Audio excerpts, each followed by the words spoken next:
All right, well, this is going to be fun, guys. Like a little Web3 UX deep dive. I think user experience is something very important. Obviously, a lot of companies struggle to acquire users and get their products seen. So it'll be important to just hear, what you guys are doing, what you guys have been successful at, and then maybe lessons that you've learned as well. I will pass it over to Sarah to ask the first question. Yeah, so first, thanks so much for kicking off, Alan, and thanks so much for joining. So yeah, really excited to have this space because I think UX is obviously such a huge topic. And yeah, thank you for your time. The first thing I wanted to do was just in case anybody listening wasn't too familiar already with SEDA or with Everclear, maybe we can just kind of turn around and just do like a brief kind of intro, and then also kind of putting it in the context of UX, like how you're both specifically solving for crypto UX. We're programmable Oracle infrastructure. So basically what that means, and not to ramble on too much about the tech stuff, I'll just give a little bit of a comparison to maybe traditional Oracle infrastructure that people may be more familiar with. Traditional Oracle infrastructure comes with sort of like preset Oracle feeds that are available on a set few networks. They have a design problem in scaling past sort of the common networks. It's very resource heavy, requires deployment of the entire stack, which comes with multiple smart contracts, setting up the kind of the bridging to smart contract to relaying combination and audits as well that go hand in hand with that. And we built our own first-party Oracle on the Near and Aurora ecosystems and felt those design restrictions and scalability issues from the developers in that space. And we built SEDA, which is an intent-centric framework. So very much sort of building within the stack for chain abstraction and some of the solutions that you find within that stack. Basically what a dev can do with SEDA from any network at any time, 100% permissionless, can say, hey, SEDA, I need this data. I want it from these sources. I don't want it from these sources. Here's how I want you to aggregate, filter, and clean that. And that could be any one of our 31,150 chain-to-chain communication pathways or any real-world data source. So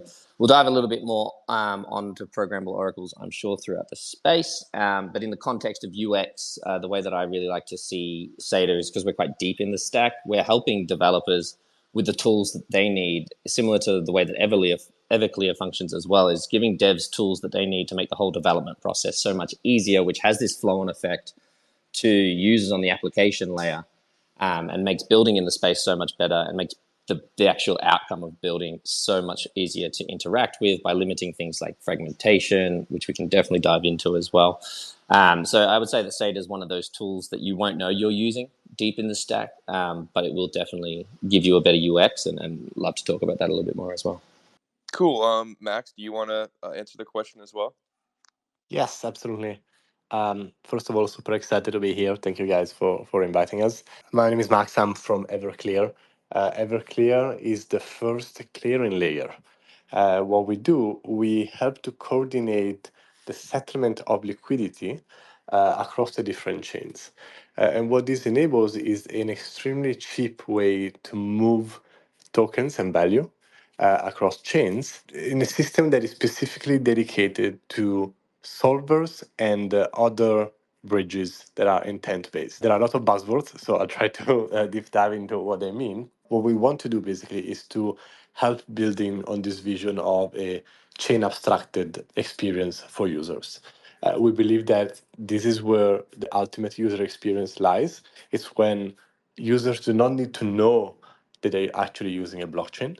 And this comes through various pieces of the stack that are helping towards lowering the complexities of using decentralized apps. One of those pieces is called chain abstraction, which means that the user does not need to know on which chain an application is built upon, right? They don't need to know that they hold funds on a different layer to compare to the app that they're using.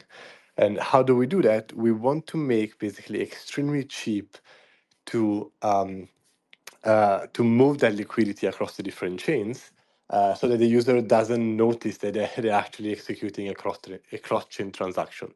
And at that point, right, when basically we can have this whole ecosystem or layer 2s unified, that's when we can really provide a great user experience. What we're tackling on specifically as Everclear is a phase of the intent cycle. So this idea that we can outsource the complexities of executing a non-chain transaction by outsourcing it to other entities that are called solvers that basically can do those transactions on our behalf in an extreme secure way so that we don't have to think about, hey, I want to interact with this app, I need to bridge my funds, buy the gas tokens, change the RPC on my wallet. All these steps can be executed by these solvers, by these professional entities, and the user can just enjoy a very smooth and nice experience at the end of it. That's interesting. So this kind of segues well to the next question about like what does the end game of crypto UX look like? Is that kind of what you just highlighted, like where users are going to be able to use these dApps and chains without really knowing like too much about the tech because it's been so well abstracted? I think it's the natural outcome, right? If we think about an experience on the internet, the user doesn't need to think about, hey, what server is the website that I'm using running on? What type of storage is it using? When you send an email, you don't think about the protocols that are underneath. And instead, in crypto, we have this peculiar situation where the user is extremely close to the technological stacks, right? So we know how a blockchain works. We need to know how a layer 2 works or how a layer 2 bridge works. This is something that is fine for now. I mean, it has been fine for now, but I think it's time to really move on from the underlying technology, which is still part of the key value proposition. Of course, people are still able to do things fully non-custodial and in a whole technical way, right? They can potentially call the smart contract themselves, but it's not the experience that will bring the mainstream on-chain.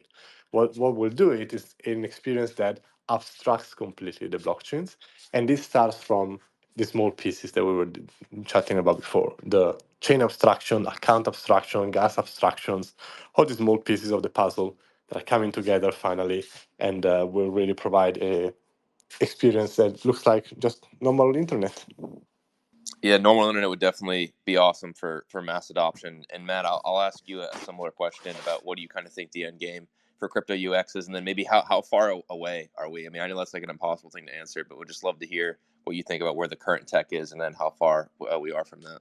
Completely echo what Max said, and just to sort of add on to that, I think like crypto is no different from any other kind of like technical experience, any other experience that we want to have with applications and things. And what I mean by that is that I think in crypto we still want to be able to have this kind of like spectrum of experiences, right? There's going to be some transactions that are going to be for the user, it might be like a high risk transaction, could be millions of dollars that they want to move value for, in which case they're going to want to be able to micromanage that and have their finger on the pulse of that transaction, you know, every step of the way, however that transaction's playing.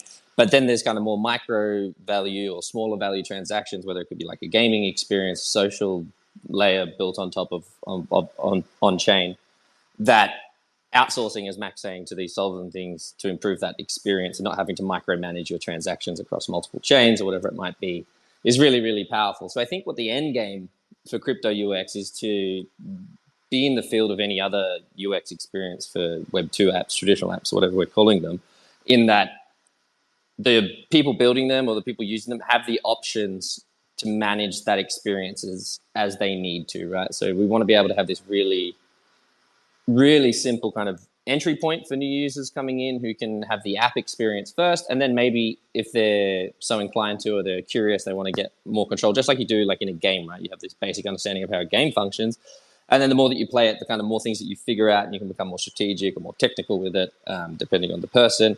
I think having the tools to be able to build those experiences is going to be really, really great. I do want to like very strongly that chain abstraction shouldn't just be getting rid of everything under the hood, because there's certain reasons why the things under the hood exist, whether it's security or managing data and these kind of things. And I think users need to be able to have controls of that. So when we say chain abstraction, I think there's kind of layers or steps to it, which sort of answers that the last part of your question.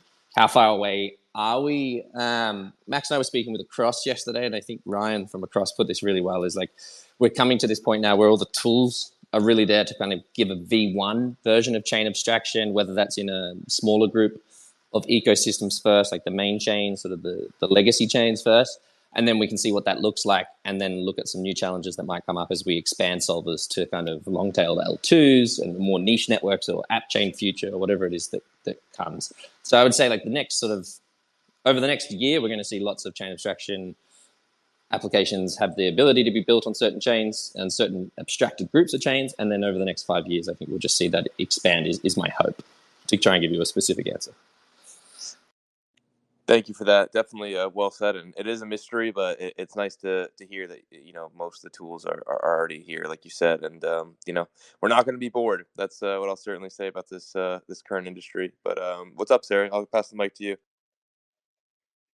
Yeah, so I had a quick question as well. So obviously, from my perspective, what it feels like, I don't know if you guys agree, it kind of feels like at the minute people are kind of waking up a bit more to the importance of UX and to chain abstraction as well, and what that can unlock. But I'm just wondering, do you think, is there still anything that maybe the majority of people are kind of missing at the moment? Anything that you'd really like to kind of get across that you think maybe people kind of aren't particularly thinking about just yet?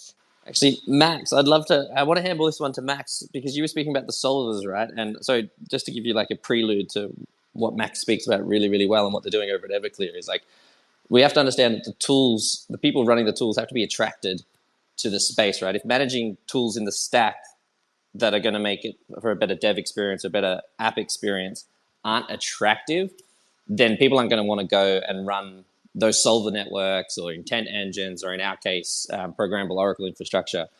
So I think like making the tools incredibly attractive to run, or much more easier to run, and taking sort of as much manual process from solver networks, I think is very important. But Max, you guys are doing great on that over at Everclear. Hey, thanks, Nectar, for the shilling. I think I agree with you. Like, we need to distinguish between we need to clarify what we mean with those people, right? Because from one side we have the normal users. They want to do things. They might want to do things on chain. And then instead we have on the other side builders, so people that are building applications, and for them they really want to have also an extremely easy experience when doing things. Again, on a parallel with the traditional IT industry, a developer doesn't know everything about the actual stack of the technology. And the more you simplify that stack, the more you enable other people to really be onboarded and create new things, right? A simple example is ChatGPT now. ChatGPT really onboarded thousands of people to really become artists, to really become developers, because they can help them reducing the barrier of entry to their industry, to a specific task, by automating that part and by simplifying that part. And similarly, that's what we are trying to do on the Web3 side. How do we make extremely simple to create a chain abstracted application for a builder that might be not familiar with Web3, right? They might not wanting to know about everything about cross-chain, everything about gas. And so all these small pieces that are coming together are trying to simplify the experience for developers, which in turn can focus on creating a nice experience for users that then do not have to know about all those other things either. So this is what we're trying to do at Everclear, as Matt was saying. We want to simplify the life of solvers, which are these entities that are trying to execute actions on behalf of users. And so we want to make the life of solvers more profitable, basically. And so if we help them to make more money, there will be more people that want to come and do those type of tasks, which means we can expand this on-chain economy powered by intents, and therefore creating, right, enabling, unlocking new type of applications and new type of economic demand in general for in the industry. So the way we do it, just in a nutshell, is that when we're talking about, in particular, cross-chain intents, where the solver needs to front his own liquidity to the user. So basically, a user has funds on Base, they want to deposit on Aave. So a solver in an intent-based system, a solver can basically say, hey, I will deposit these funds, my funds, on your behalf on Aave, on Arbitrum. And then the protocol, or the intent-based protocol, will refund me at a later stage. And now the protocol normally refunds the solver on the origin chain, on Base.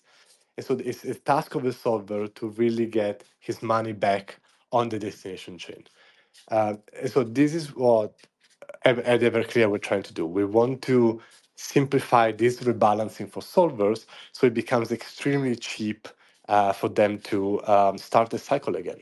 And if it becomes cheap for them, it means they can charge a very low price to the user, and so the whole cycle becomes extremely smooth and almost invisible for the user. I think that's the right word. We want to make the whole chain experience almost invisible for the user, so they can just enjoy the real value of applications. Can I add on to that as well? That was a strategic shill. And the reason I want Max to go first is because what we start to see is that all these solvers are operating across multiple chains. And I think one thing people don't realize about chain abstraction is kind of like how different tools are required to solve so many different challenges within the stack. So every time a solver goes and takes on a transaction on behalf of the user and ends up in whatever chain to complete that, somebody has to verify that solver transaction, the state outcome of that transaction, right? And the more that we deploy L2s, the more that there are like long tail L2s and kind of obscure routes or niche chains with little activity. But if solvers are going there to complete these transactions, somebody has to be able to create a data feed to that to verify, right? And currently with 250 networks, we've estimated at SEDA that we have around that 31,150 pathways. And why that's really, really important is because that allows any origin chain where the transaction was initiated to then, via SEDA on day one, connect a feed to say, hey, has the solvers on chain A, B, C, D, E, or whatever chain it is, actually completed that transaction? What was the state? And then we can return that verification back, which is all part of the settlement layer. So while Everclear is doing their rebalancing, also SEDA is doing the verifying, which is all going back and allowing solvers to do what solvers are made to do and what we need them to do, which is spread out among just a common set of networks. Because if we keep building only within a certain amount of networks and abstracting only a certain amount of networks, we'll end up with fragmentation again, because we'll have solvers that serve these ones, but then they can't communicate with these other ecosystems. And what we're looking for at the end state, I think what people need to realize, the end state is every chain abstracted, no matter where you're coming in from Web3. I think that's kind of the long-term vision. Every chain abstracted. That's an exciting future. So let's see how long that takes to get there. But we have some incredible people building incredible things. So you would think that would be sooner versus later. The question that I have next for you guys, and it might just go back to abstraction, but we can start with Matt. If you had to name one major development in crypto UX, which is currently giving you hope for the industry, what would you say? Would it be abstraction? Like, what do you kind of think about if you had to pick one? Yeah, I mean, abstraction's like definitely the end state, but to sort of give different angles to the conversation, because I mean, we could just repeat about chain abstraction every day. I mean, Max and I, we love it. But within that is intents, right? And I think like bringing in intents into Web3 is super powerful. And I think that's kind of one of the things that I'm very, very excited about. I wrote a tweet the other day and I was saying that intents aren't new, right? Because we can do all kinds of intents in Web2. We don't even realize we're doing it. You tell Alexa to turn the heating on, that Google ad where it says, Alexa, turn my heating on, and you get home and your heating's on. There's an intent. Telling Domino's what pizza you want, what ingredients you want, which address you want it to come to. That's an intent, because you don't do anything more than issue a transaction or issue a state of instructions. And it's intents that for us at SEDA has been an absolute game changer from building a traditional Oracle model, because now that's exactly what we allow people to do.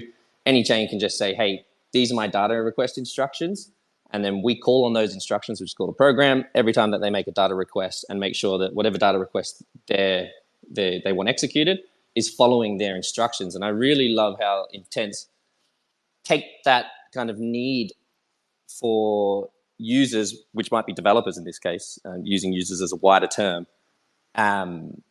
to have more control over the full experience and not have to worry about the education of micromanaging. And when you think about things that are like more microtransactions, perhaps, this is really powerful, because people playing a game, there's this thing called time to fun, right? And if you can use intents to onboard onto a game quicker to get the assets that you need without having to know which chain they're on, bridging them, changing games if you're in a game launcher or whatever it might be, you can have that time to fun can be shortened from what was traditionally 30 minutes perhaps to a few minutes, and then people are in the game. And then for developers, the same thing's happening. It's like time to fun for them is how can I ship this product? I want to build this app. Then they can almost get to this experience. It's like a traditional Web2 experience where the intent, as Max was saying earlier, is being outsourced to these solvers who are doing everything. So without rambling too much on about that, because I love intents, but I think that the whole concept of creating engines like Enzo is going to be the catalyst to a massive change across the industry. Yeah, that is super interesting. I just pinned your tweet above if anybody wants to take a look. So thank you for letting us know about that so I could share it. Max, kind of same question for you.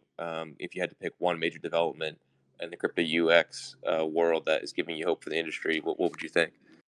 Yeah, I wouldn't be able to mention one specific piece, but I've seen a lot of the new tools that are coming out, particularly around, I want to say maybe account abstractions and these social wallets that are popping out, like from Private to other similar ones, that are really shortening the wow moment that Matt was describing. Right? For me, my first wow moment was when I borrowed some money on Aave after depositing collateral. And so that's where we need to get there. And so if the first step for a user that jumps on a new app is, okay, I need to create a wallet and say my seed phrase somewhere, and then import, that's really just a mess. We need to really remove all those frictions. And I think they start from on the surface, all these account abstractions and social logins. I think they're really paving the way because they're removing the first step of abstraction, the first steps of complexities that I can imagine my mom would incur into if they wanted to start using something on chain. And then, underneath technologies like SEDA, like Everclear, and instead making sure that the all operations can be profitable, can be smooth, also for the actual operators of the of the infrastructure layer, which of course will power all the applications that sit on top. Beautiful. Thank you for sharing both of those things, Matt and Max. Always good to hear from the people who are actually building this industry out. Sarah, I'll pass the mic to you. I'll just ask the next question then. Max, we'll start with you this time. What are the key principles that guide your approach to creating a user-centered design? Everclear was previously called Connext, and Connext was born in 2017. So we've been operating as a protocol on chain for quite some time. Our previous product was a cross-chain bridge, so a very user-facing product that's still alive, but it's mostly being sunsetted with the new upgrade that we called Everclear, which instead will be a more pure B2B product, let's say. So we when we talk about creating the right user experience, our user can be a normal retail user, as it used to be for Connext, or a more business professional user, as it is now with Everclear. But in both cases, I think the approach should be very similar, which is get the product in front of people to test it, to try it as soon as possible, and iterate on feedback. Very often, I think we tend as builders to put our heads down and say, okay, I have this vision, I want to build this thing, I will try to build it, and without getting any real feedback from the market. And instead, the right approach, which sometimes slips away, is when we do small pieces, put it out, and then try to see what type of feedback we get from people. And then on that, you iterate. So I think we've done much better in the course of the years in doing this. And now at Everclear, we've taken a very user-first kind of approach. So before building anything, we did some extensive round of feedback, understanding the market, what is needed, what are the pain points, what is the desired user experience that needs to be created, and then we're trying to build the product around it. And so, I would say this is a very shareable approach, whoever your target is. That's awesome. And, I'll come to Matt as well. But my follow-up question is, when you get feedback from users, like, how do you know what ones are like most what ones can you actually implement versus which ones are not as valuable? Because there's different opinions that everybody has about what they like. So how do you kind of like filter user feedback, if that makes sense? Yeah, that's very tough actually. Every startup has very limited resources, right? So that's when you decide what to prioritize. Ideally, you would want to build everything, right? But you have to start from the extremely scrappy, bare minimum product, viable product, and then gradually expand. And so you have to uh, basically identify that feature that drives the most value from the user. And so we've done different approaches. Some of them were like, okay, let's try to scrap all the features and let's ask the user what's the one feature or what was the one tool that would not want to miss absolutely. And so this is where you start with the core products and you start to understanding the value around it. So this is where, okay, this is when I'm bringing value, the most value to my users. So this is where we have to start from. Again, I think it's one of the toughest parts of any startup, of anybody building a product in general, but startups in particular, because we're so constrained by resources, is being able to say no to things, right? To things that you could build, because we always get overexcited and we always tend to build more and postponing the launch on the market. And then, yes, as previous example in all the other industries have shown, the sooner you get to the market, the sooner you get feedback, the sooner you can iterate on your product. Definitely, and I'm sure it must be very difficult to filter user feedback because again, everybody has different opinions about what should be done, and startups only have a limited amount of resources. And Matt, would love to get your take on this as well. Like, not only what are the key principles that guide your approach to creating a user-centered design, but how do you filter user feedback and actually decide what to implement? Yeah, it's a great question. I think for the design, like principles of design, we wrote our founder vision paper not that long ago, and it was actually centered around this. And I guess this is kind of like a full circle experience for us because we took user feedback in the first party Oracle days when our engineering team had launched Flux, our founders had launched Flux, Oracle, which is what led to SEDA. And then we really looked at like, okay, what design principles must we have? What are like fundamental things that is going to improve this whole experience for developers who are going to use us? And then that hopefully will flow on to users, obviously. And the three core ones that we've nailed down is permissionless, programmable, and chain agnostic. If we can build our tools within that framework, permissionless is obviously self-explanatory, right?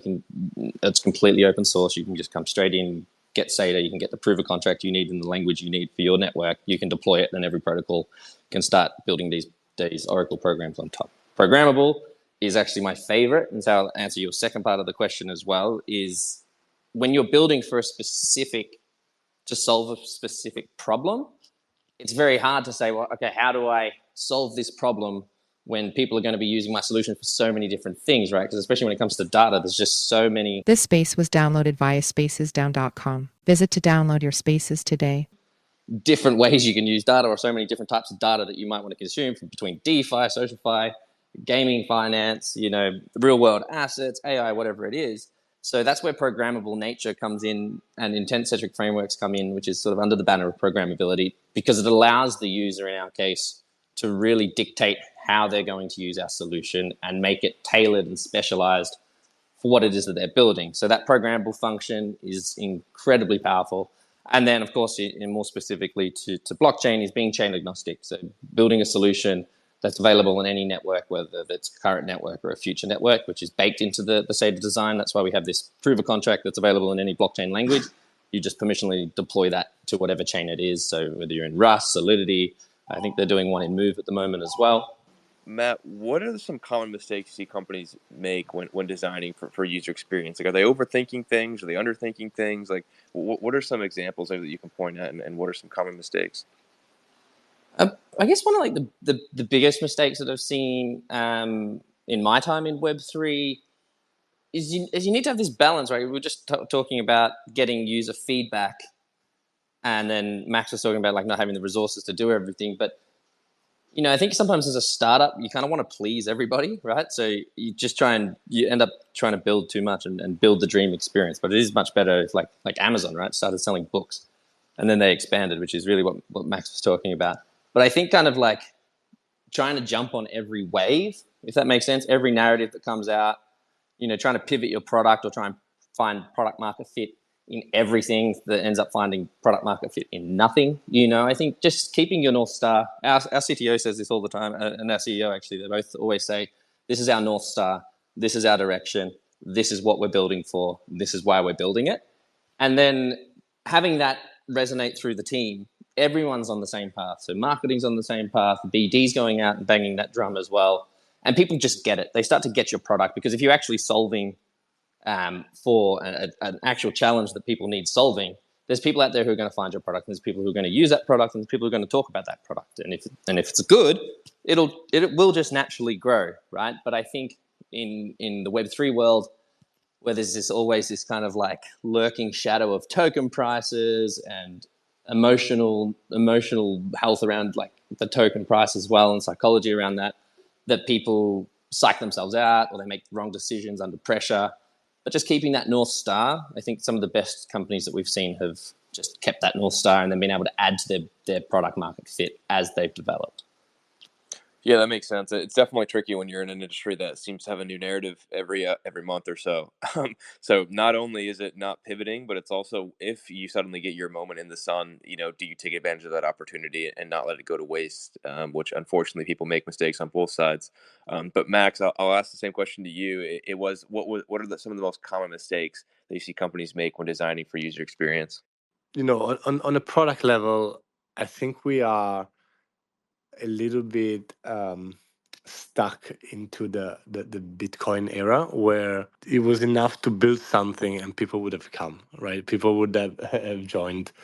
And now instead, with a lot of products, but also a lot of noise, you have to craft nice experiences, I think, and of course market them in a proper way. But you have to provide a wow moment as soon as possible for users, rather than hoping that they will suddenly identify your solution, understand that they have a problem, and then find you as a solution. I think we need to we simply need to start using the approaches that are working in Web 2, right? I think maybe in Web 3 we are still focused too much on the tech and not on the real user experience, which is what ultimately user want, what adds value, and what people are willing to pay for, even if it's just with attention. And so the sooner we get there, I think the sooner we can really bring there's the famous 1 billion user that is sitting outside somewhere waiting for us to deploy the right applications. A billion users, they're coming. We just got to keep building out the infrastructure, and they'll be here. It's kind of like the internet. You watch these old videos. The internet is a passing phase. People, certain generations were doubting certain tech, and history may not repeat, but it certainly rhymes, because there's a lot of doubting in crypto right now and blockchain. And I don't know. I think they're going to be proved wrong very shortly. But Sarah, are you back? I am back, yes. So I did have another question, just to do on a slightly more positive note, because obviously we have spoken about all the problems, the fragmentation we have currently. But I'm just wondering, what do you think we're doing really well at the minute within Web3? Like, do you think that there's anything that is actually going well in terms of UX? Maybe any specific projects that you think are really doing like an exceptional job? So maybe we can start with you, Matt. Yeah, I'd say that the thing that I'm super bullish on, and I think Max will agree with this, is the collaboration, right? Like the Rollup released their chain abstraction ecosystem map, and it was like 80 plus projects, and a lot of my days are spent in chats with so many of those projects, whether we're explicitly building something with them and they're using SEDA, or like our CTO and some of the team are all in there just discussing how do we get over this problem, or we're coming up with this challenge, what is everyone else thinking about it, right? And because I think you go back like 3 years, well, even not even that long, but like maximalism, whatever the word is, in the space, right? People, complete tribalism on chains. I only support this chain, and anything on this chain is, God's gift to Earth, but all these other chains, they suck.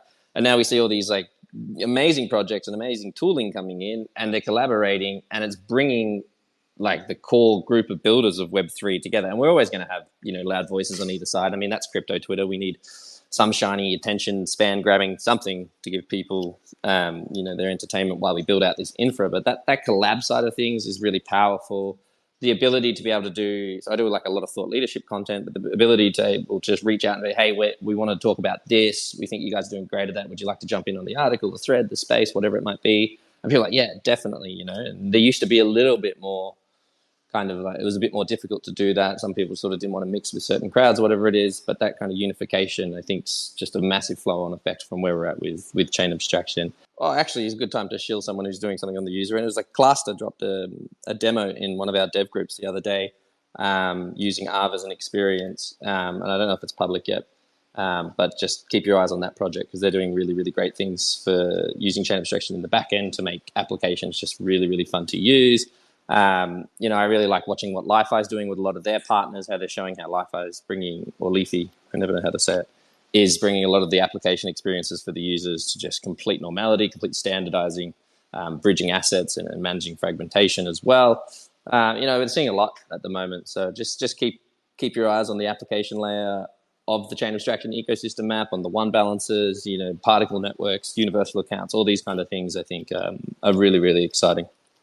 Yes, I want to echo that, Matt. I think in the moment that as an industry, or at least part of the industry, we've started to realize that we can build better if we build together, and everybody can focus on a specific niche, specializing, getting the best out of it, and then collaborating with the other pieces of the puzzle. That's when you actually get a full picture of a mesmerizing experience. The flow that Matt was describing before with Cluster that they showed, basically, you're using Aave, you're looking at Aave, the Aave portal, but you're looking at all the chains where Aave is deployed on. And so you can decide, you can look at, okay, where is the best interest rate in this moment for this specific asset? Okay, ETH is on Arbitrum, for example. Okay, so with one click, I can deploy there on Arbitrum directly. I can deploy my funds on Arbitrum directly. Where can I borrow at the cheapest rate for this asset? Okay, it's on Scroll. Okay, I can borrow then the asset. And so this is how the experience becomes much smoother because you don't have to think about the different chains. You don't have to think about fragmentation. For you as a user, all of that doesn't matter. So this is possible because all the pieces that are coming together on the infrastructure side empower this user experience. Yeah, definitely well said. And the maximalism is interesting, right? Because like you said, if something is on a certain chain, the echo chamber of CT has a certain opinion on it. But I think an example of how this is kind of ridiculous recently is look at Polymarket. Like Polymarket is like arguably DApp of the year in terms of users, awareness, and people are like, oh, but it's built on Polygon. It's like, okay, but people don't really care if it works, right? So whatever the narratives that you have inside the echo chamber of CT, if the DApp works and is a good user experience, it doesn't really matter, right? So Anthony, I think you have a question, so I will pass the mic to you. And thanks for joining us. Yeah, cool. It's Friday, and so I'm like pretty drowsy, but I saw that you all were talking about Web3 UX, and then Intense came up, and I'm super into that topic. So yeah, like I'm a blockchain engineer with 10XYZ, and before that I was working with R3 doing enterprise DLT, and one of the things that I think is like the next sort of evolution of UX is when we don't have to ask what the user wants, because generally what the user is doing at the end of the day typically is just to fulfill like a more abstract or a higher level goal. So like from the enterprise perspective, like if you're an organization, usually it's just to meet some KPIs, and then you have product managers or you have like people that kind of like delegated to execute and try to fulfill like some higher level goal. So I think as like you from a user experience standpoint, it's kind of like one of the things that I've been working on is just to allow the user to specify objectives or predicates. So like if you have like a certain risk quotient, or you have a certain like amount of capital, a certain amount that you want to, a certain like sort of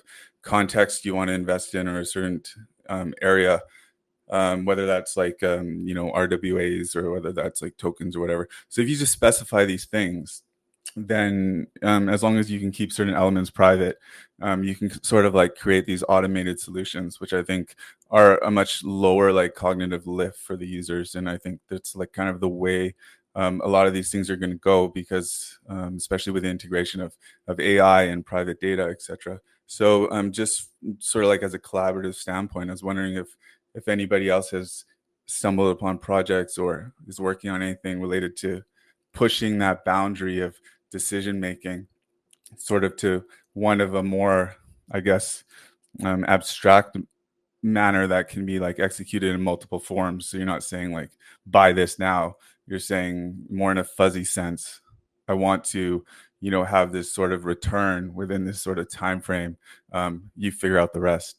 So I think that's a really interesting sort of paradigm that we're moving towards. Yeah, I absolutely love it. And I've had conversations with builders actually last year that were thinking about building something similar to this. Because I think for like what you're saying is like you start at my end goal, like completely end goal, which is super complex because it involves not just like one transaction, but like almost a state to happen in the market, right? You can say like, this is how I want my portfolio to look. And if you bring in things like AI and this kind of thing, and you can kind of almost program. It's almost like a programmable portfolio. Really, is kind of like. I mean, I'm speaking very much in the future here, but you set these parameters, which is kind of like an intent-based portfolio, and then you have like AI agents or some other kind of software in the middle that's monitoring the market or whatever it is to try and make that outcome possible. I don't know anything specific who's building that right now.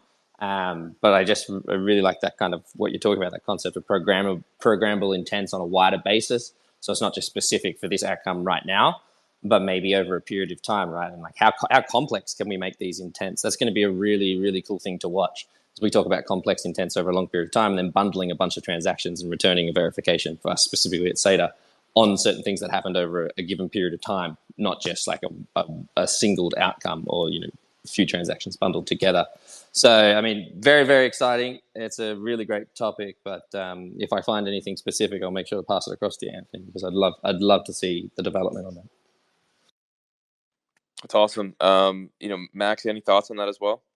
Yeah, just to complement that, what I'm quite excited about is a protocol called Khalani Network. They are hopefully coming alive soon, and they're basically setting up this way for solvers to collaborate together.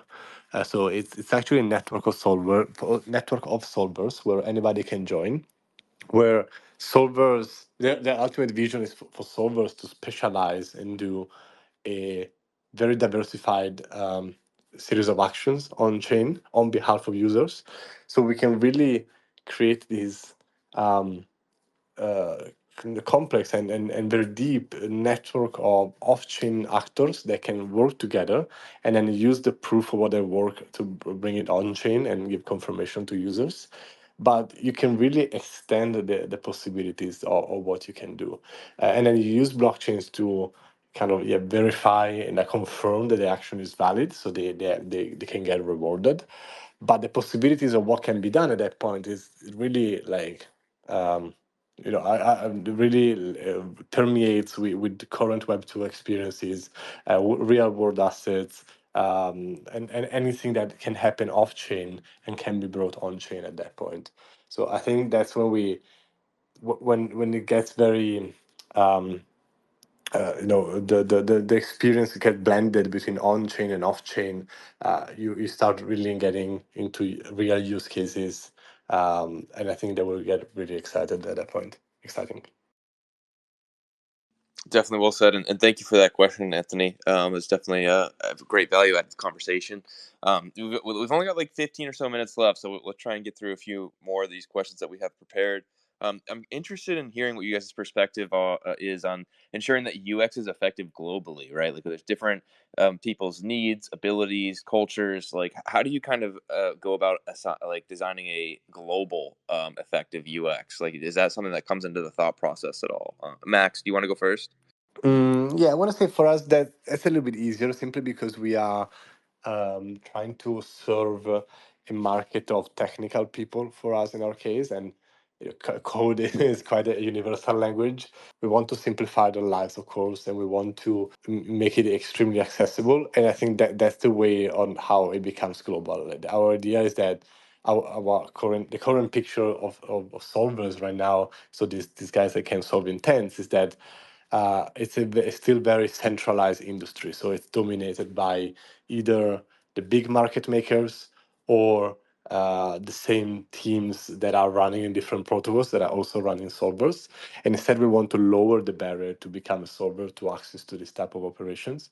And so that's why we want to simplify a little bit the operations, making it more profitable, even if you're starting with with a little bit of funds. So that's how I guess it becomes more global, right? If you lower the friction, not only in the language barrier and so on, but especially from the amount of funds that you are required in order to participate, from the amount of resources that you are required in order to participate. I think that we give opportunities to everybody wherever they are. That's awesome. And Matt, what do you kind of think about that? Yeah, I mean, we're kind of in a similar boat to Everclear in the fact that we're like primarily a B2B product, right? So developers are going to be using us, and of course, as Max said, coding's kind of a universal language. But then to try and navigate this towards like UX, one of the things that we've baked into our design of the way that SEDA works is being data neutral. So you can access any data type through SEDA. We're not so building on top of us is app specific. You can create your Oracle program as app specific as you need, and you adapt the Oracle program to your use case as opposed to having to adapt your use case to the data that's available. And I think that kind of mindset as a design feature in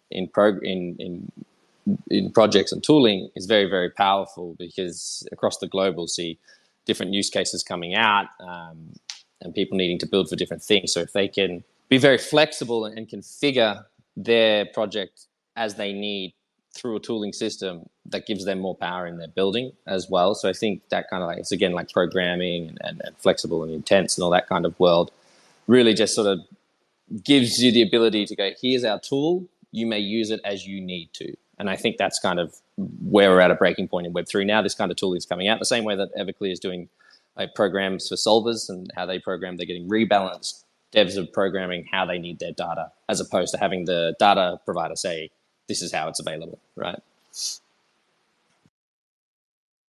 That's awesome, and thank you guys for both answering that. I was curious what your take would be on that, considering that Web3 and crypto is very global.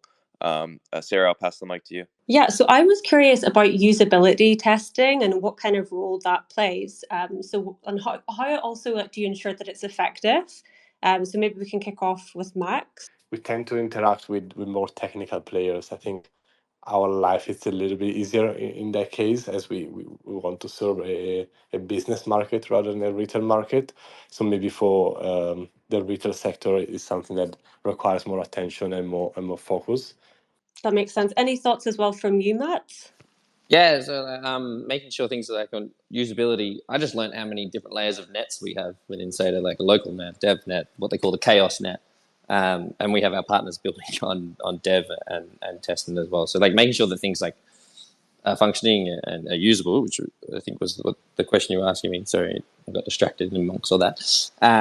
But I think that's super important, is also just being able to build with partners, give them a place to play, a sandbox to play in, and just stress testing everything. I think some people race to go to market, but at SEDA, if you've been following us throughout the year, we're definitely not one of the quickest projects to go to market, because we're stress testing this. We're making sure that this works in the way that we're marketing it to work as well. And we've got our partners building on and giving us that feedback, and then doing fixes as it needs to be done, not band-aid approaches. So I think that's, from a development point of view, just getting there and testing. That's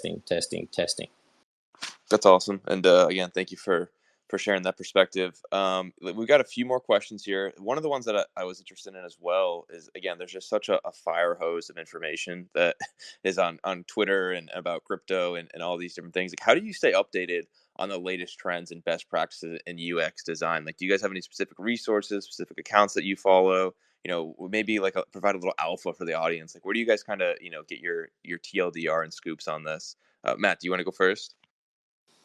Yeah, I mean, for me, I'm like really just big on building relationships. I think that's kind of one of the most underrated parts of being in Web3 is the ability to build relationships. We're all at the same conferences. We're all kind of like, especially in infra, we're building with each other, and I think it's really important for infra teams to build relationships with each other. And what's that now? What that looks like now is that I have lots of like Telegram groups that aren't specific for SEDA builds, but they're kind of like mindshare groups where people are just talking about a specific thing, like Everclear and SEDA are in one that's just purely about chain abstraction. And chain abstraction projects are all talking about different solutions and problems that they're facing.